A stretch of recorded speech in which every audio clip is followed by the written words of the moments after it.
G'day everyone. So this is take 2 for the salespeople of the month. So the 5 in total today, which was a massive month for the group. And my goal was to get everybody in the one frame and interviewing, because you find that the responses are pretty similar for the guys that sit here. They're all about customer service. They're all about being hard on themselves and following up. So congratulations, guys. Thank you. Thank you. Congratulations. So we've got Emily, Ray and Daniel here. You know them internally, although Emily's pretty new to the table. Really. I am. And 2 months in a row too. Fantastic. I know, I feel like I was here last week. So. Yeah. Yeah. And so she's going to give us a bit more than she did last time today, though. I'll try. So my usual question as I start off is, so what have you been doing that came together to get you here? So it's usually a couple of months build up, or Ray, you're on it every month. You've been in the top 3 pretty much all year. So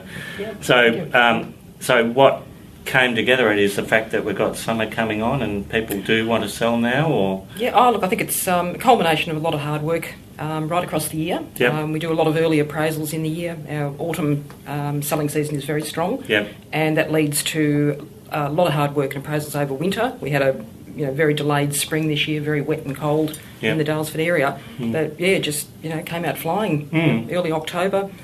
Huge amount of listings and a huge amount of sales. And like Paul, I'm probably at my lowest level of listings right at the moment. Haven't quite panicked yet, but there'll be more coming in. but like Paul, also the fact that you sold a few, did that create? Do people in Dalesford sell and stay, or are they selling holiday homes and sort of moving out for a while? And moving around a lot. A big part of our market at the moment is residential buyers coming into the area, young families, early retirees in particular, and local families, moving either from in town to out of town larger properties, or vice versa, back into town as well. So it's a pretty diverse market. Yeah, fantastic. And Emily, so for you, the last 2 months, it's all come together.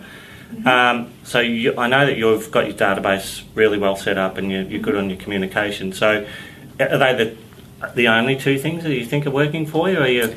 I think that, and a lot of our vendors wanted to sell before Christmas. So Chris and I had to really work hard to get everything ready pretty quickly and get it on the market. So just booking in everything, so it just ran smoothly. So So is that just in this last quarter? Because so I interviewed Russell before for Office of the Month, and there's been an actual lag this year. It's down. The area's down about 20% in terms of number of sales.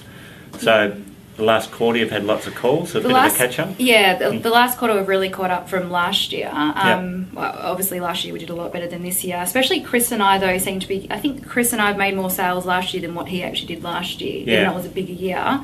So really just catching up, and it's kind of brought it home pretty strong. Now, 2 totally different markets that you guys work in. So you might have 50, 100 people turn up at an open, and Ray's throwing them in the car and going and doing private inspections. Private inspection, So how are you getting through that list of people that come through your open on the Monday? Because if you do 5 opens, you're about 500 people on average. There is quite a few. Chris and I usually, it takes us about 2 days to get through all our callbacks, and then we even follow them up 2 or 3 times, so it could take us the whole week to actually really knuckle down and get through to everyone. So I guess it's more teamwork as well, both of us doing the callbacks, not just me. So cutting through and finding, so you're servicing the buyers, but then in the same week you want to find the people that are going to sell. So do you get to the end of Tuesday, Wednesday, and say, oh my God, now I've got to call? Yeah, it does get the possible sales. That's just added in longer hours to our already long hours. Yeah. So we do get through them all. Again, it's just Chris and I both making the calls and knuckling down, just doing the hours really. Yeah. Well, so common trait, people that sit here, they don't really realise what's come together, but they're good agents. So Daniel, super competitive area you work in. You're in the top 5 always every month. So, and I know the area was actually slow during winter, wasn't it? And it's all sort of come together in this last quarter, really.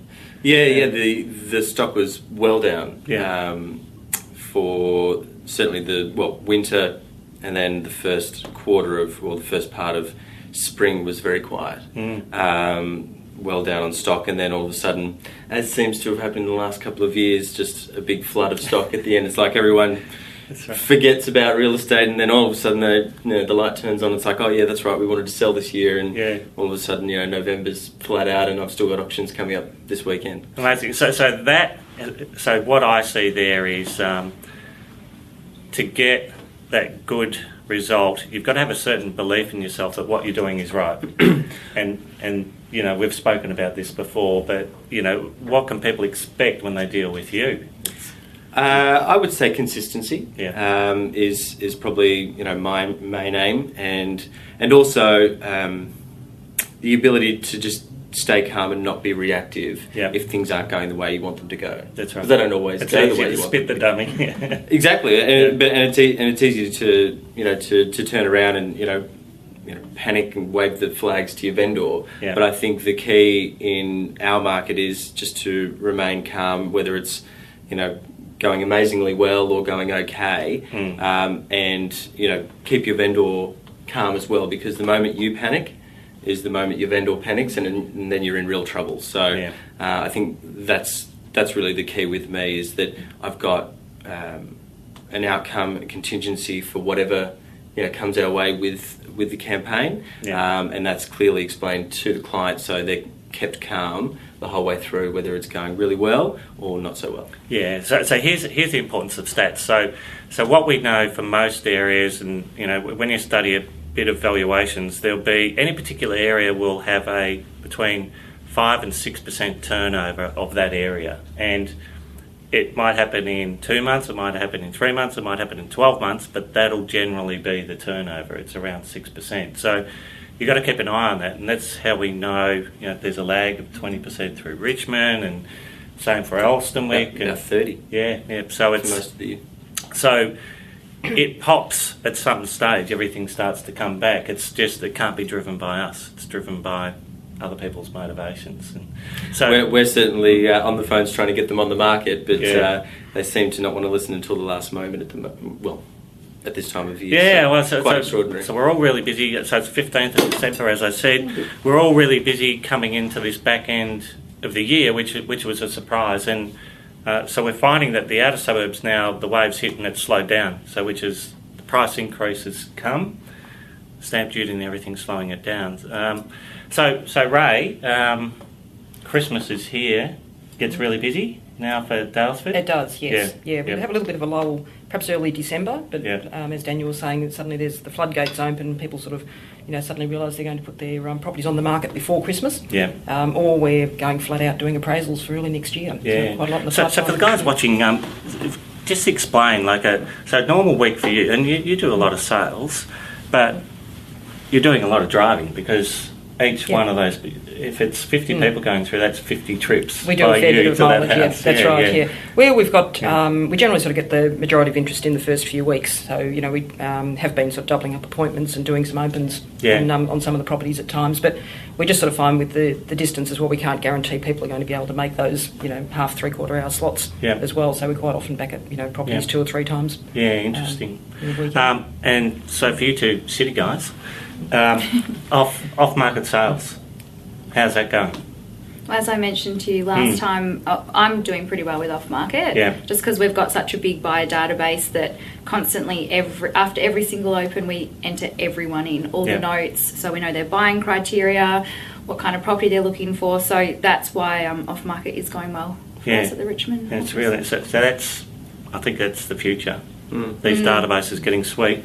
Pressure on you to be massive for off-market sales, because everyone from Brighton wants to move to Elstonwick and they want to find it for me now. Look, I mean, there's a lot of off-market opportunities. I think the trick with off-market at the moment seems to be to get the vendor to accept what comes, and it can come very quickly, because a lot of vendors, I think, don't realise that you might have looked across your entire database and picked 3 or 4 of the absolute best buyers, the A-grade buyers that have missed out on a number of properties. They're at that point in their journey where they're ready to transact. That's right. And you bring them through the property. They're the first ones you bring through. An offer comes at the asking price and it all seems too easy, and they think, well, it must be worth more, when really that's you using your local experience Could be to 2 bring years. them the cream of the crop up front. Yeah.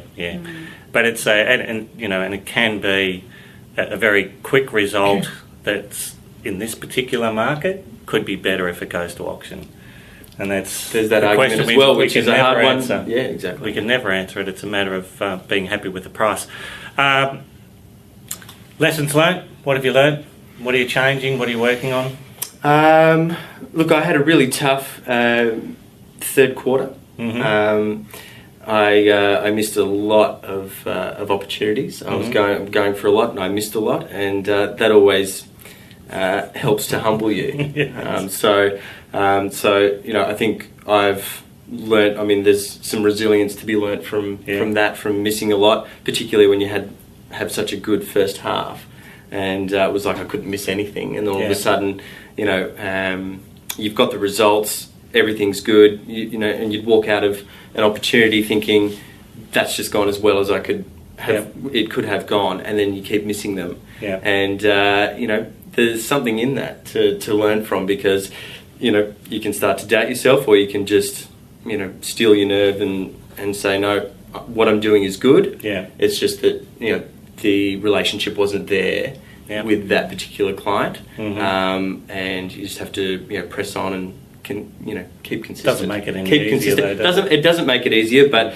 but that's the only way to get back on the horse. Is to kind of see it that way, not take it personally, and know that trust in yourself that what you're doing is good, because the results are there from previous years or months or quarters, and just keep pressing on and turn it around. So you're, and I know you are hard on yourself, but your scripts and dialogues and everything, you're constantly working on that stuff, and your listing presentation and so forth. Yeah, I probably went back and worked on that a little bit after I got beaten up for a couple of months, and just tried to refine that a little bit. Went back to trying to work on an agenda to send across to the clients prior to meeting with them, just to give the meeting some more structure and make them feel like everything was in order, and they knew where the meeting was going,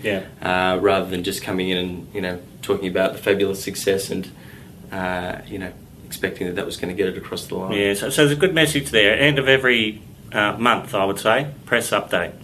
So update your stats, update your presentation, update everything, because it changes that quick. It's update. Ray, lessons learned. Changing anything? Look, we've had we're pretty proud of the phenomenal year that we've had. The business has sort of grown pretty much, and I think that sort of comes about through just more communication within the office. It's a three sales staff, so we're sort of running into each other more often than not. But it's about sort of sitting down, really sort of discussing all of the listings that are coming in, the future there as well, and not getting distracted. I think as well, just keeping our eye on the ball, keeping our professional presence there as well, and just getting on with the job. Well, it's a good team, good culture there at the moment. Everybody is very capable, so it's breeding more success. Emily, lessons learnt? Anything you're changing or working on? I learned a lesson the other day, not to always think it's in the bag. Yeah, yes. Tough lesson. Spent the money already. Spent the money already. So really just, keeping in touch with vendors that I think are going to go with me and end up not going with me. So just keeping in touch with them more regularly. Yeah, it's so important. Timing in this game, it doesn't work to our heartbeat. It's theirs, and if you're not front and centre, they forget you. Unfortunately, it's the best on the day will win. Guys, congratulations! Thank you. 5 people. The group, the competition, the level that everybody's getting to, I think, is great. I know none of you like being interviewed, but no, I love doing it. I love the camera. No, the camera loves you. No, I think it's just it's terrific to see everybody just getting to that next level, because the competition's really healthy, and the information you guys have to share, that's the important bit, because I know none of you take it, you're hard on yourselves and you keep on learning, and that's what we want everyone to do. So congratulations. December, you've got a few more days to sell. So Mike sold one on the way to lunch yesterday, and Yes, yes, that's right. that We've made had him very happy. 3 sales this week. I haven't checked in this morning yet. Yeah. So who knows what's happening. And 5 or 6 more to go for Richmond this weekend, I think. Yes, we've got 2 options. So I've got a wedding. I won't be there, but I've got 2 on. Okay, so Chris will be working. Chris will be. Yeah, and Daniel? 4 on for the office, 2 for me. Yeah. Fantastic. And how are they looking? One's looking good, one's, 50-50. Yeah, right, okay. So a bit of work to do after today. Thanks for watching, everyone. Merry Christmas and congratulations, guys. Thank you. Merry Christmas, Merry guys. Christmas. Merry Christmas.